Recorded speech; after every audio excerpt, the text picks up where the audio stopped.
கர்நாடகா மாநிலம் Bangalore suburban district பக்கத்தில் வந்து பார்த்தீங்கன்னா நீலமங்கலா தாலுக் அப்படின்னக்கூடிய ஒரு ஏரியாவில் பக்கத்தில் இருக்க ஒரு வில்லேஜில் வந்து ராஜ்குமார் அப்படின்னு சொல்லிட்டு ஒரு நபர். அவர் ஒரு தனியார் கம்பெனியில் வேலை செய்கிறார். திருமணம் ஆகாதவர். அவர் குடும்பத்தோட வசித்து வர்றார். இவர் வந்து கடந்த ஒரு 9 ஆண்டுகளாக வந்து ஒரு ஜெர்மன் ஷெப்பர்டு நாயை வந்து வளர்த்துட்டு வர்றார். ஜெர்மன் ஷெப்பர்ட்லாம் வந்து பார்த்தீங்கன்னா அது வந்து காவல்துறை பயன்படுத்தக்கூடிய ஒரு நாய்க்குட்டி. அந்த ஜெர்மன் ஷெப்பர்ட் நாய்க்கும் ராஜசேகருக்கும் வந்து ரொம்ப ஒரு அஃபெக்ஷன்.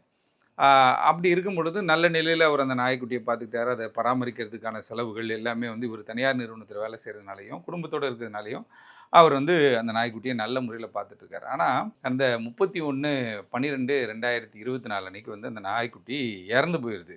அந்த நாய் இறந்து போச்சு அப்படின்ற ஒரு ஒரு துக்கமான ஒரு விஷயத்தை வந்து அவரால் தாங்கிக்க முடியல. இருந்தாலும் என்ன பண்ணாரு கேட்டிங்கன்னா, அவங்களுக்கு சொந்தமான ஒரு இடத்திலே கொண்டு போய் அந்த நாயை வந்து புதைக்கிறாங்க. புதைச்சிட்டு என்ன பண்ணுறாங்கன்னா, அதற்கு பிறகு வந்து ராஜசேகர் வந்து தொடர்ந்து அவர் ரொம்ப ஒரு சோர்வான ஒரு மனநிலையிலே இருக்கார். 31 நடக்குது.